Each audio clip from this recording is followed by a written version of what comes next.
Welcome back. A Gibraltar American Chamber of Commerce was launched this week with the aim of promoting and fostering commercial and cultural relations between Gibraltar and the United States. The keynote speaker at the inauguration, former Undersecretary for International Trade at the U.S. Department of Commerce, Francisco Sanchez, praised the initiative, saying it would lead to great things happening. He said the U.S. was appreciative of the role the ROC played in its national security. Although not an official figure, there are around 200 Americans living on the ROC. One of them is behind the initiative. James Lasry believes there are many areas of cooperation to be explored. He's also the US Consular Warden for Gibraltar, with a tradition in his family of undertaking these roles. As you also know, I'm chairman of the Gibraltar Funds and Investments Association, and I think that Gibraltar is a fantastic entry point for American fund managers into Europe. So that would be something that I would very much want to develop. But I'd also like to develop cultural cooperation as well, be it in music, be it in education, particularly education, to allow Gibraltarian students to have opportunities to study in American universities as well, and to have American students come and do work training here and projects here. The government has been promoting links with the US, and the Chief Minister who supported the initiative was keen to point out the Chamber was independent and very much business-led. While we certainly very much want to work with government, the Chamber will be entirely independent. We're not going to receive any support from government, and it's part of our charter that we don't receive that. Nevertheless, government is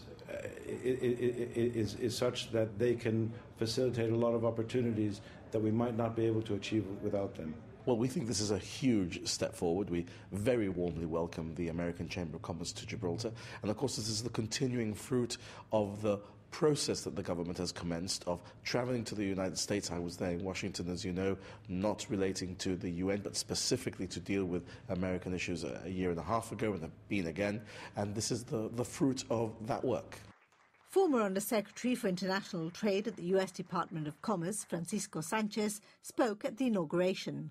Quoting Thomas Jefferson, he said the principal role of diplomacy is commerce amongst nations. Now, the United States and Gibraltar enjoy a very long and fruitful history. The United States is appreciative of the role that Gibraltar has played in our national security. And I think it's time now to take another step forward on the commercial side. And it's hoped that business and cultural links bring with them political opportunities. That's what the trips to Washington were about. We've managed to establish stronger links in explaining to the American political establishment what Gibraltar is about, what Gibraltar could mean for the United States. And that is a process which is a slow process of lobbying, of getting people to understand Gibraltar in the same way as we have to do in Brussels, which, as you know, I call the Washington of Europe, and as we have done so successfully already in the United Kingdom.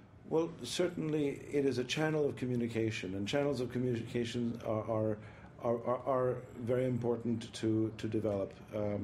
It will be up to us to try to use those, but this will certainly be a platform from which we can speak to our American counterparts, which tend to be much, much bigger. But that in itself is an advantage, because the fact that you are a representative of an association here who speaks along with similar representatives of associations, even though they may be much bigger, gives you a fantastic opportunity to communicate with people who you might not otherwise be able to have such a channel for. Although the Chamber is looking at a wider picture of inward investment, career opportunities and business exchanges, items rise and fall on agendas. One area which may be common ground in the future is gaming.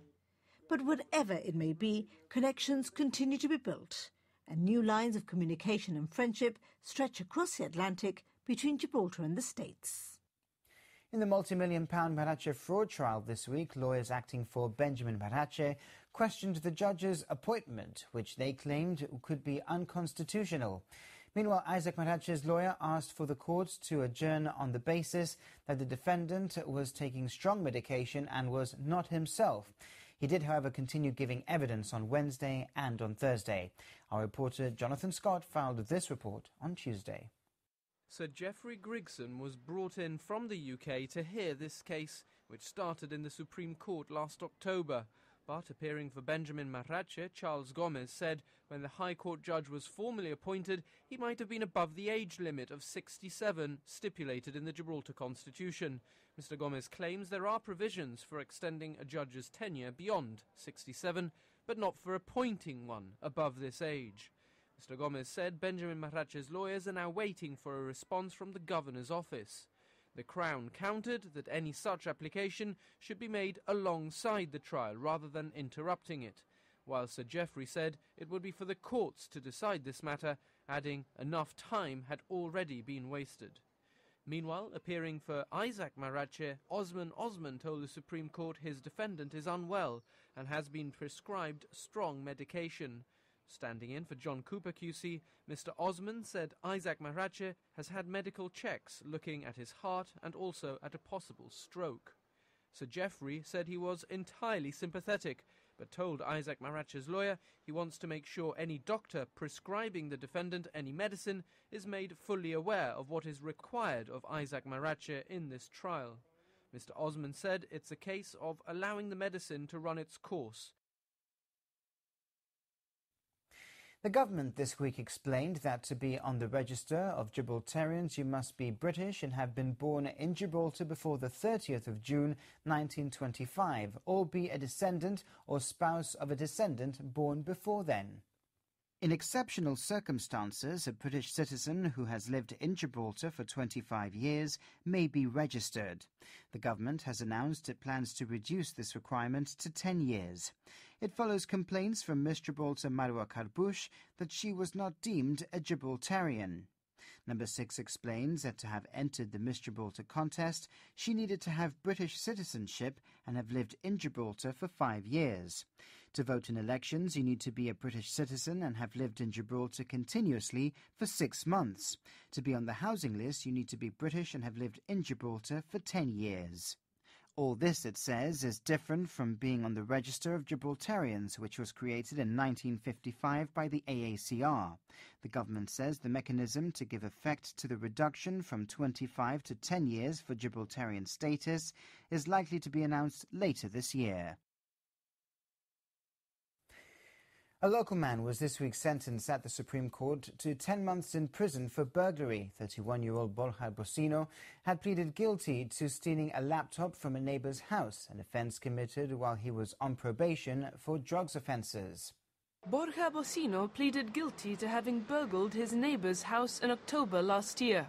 The laptop he stole was valued at £400 and was sold shortly afterwards for a quarter of that price. At today's sentencing, Bocino's lawyer, Justin Phillips, told the Supreme Court of his client's problem with substance misuse. He argued that the burglary was an impulsive offence, not planned but committed in the moment. Mr. Justice Barrington Black, however, described the burglary as a sneaky offence against a neighbour who knew Bocino. He added that the fact the defendant had breached his probation aggravated the condition of the burglary. Mr. Justice Black said he took into account Borja Bocino's early guilty plea. He sentenced Bocino to 10 months in prison, deducting the approximately 5 months he's already served while on remand. Also this week, Trevor Biggerstaff was announced as the new chairman of the Defenders of Gibraltar Pressure Group. There are now 8 contestants for the 2014 Miss Gibraltar pageant, after 4 more girls signed on this week. And local band Jetstream released their new single called Stand Up. For the rest of this week's news, you can head over to our website, gbc.gi/news. And don't forget to tune in, of course, to Radio Gibraltar and GBC Television throughout the week for the very latest local news. You can also follow us on Twitter and like us on our Facebook page. Thank you very much for watching. From the team, good night.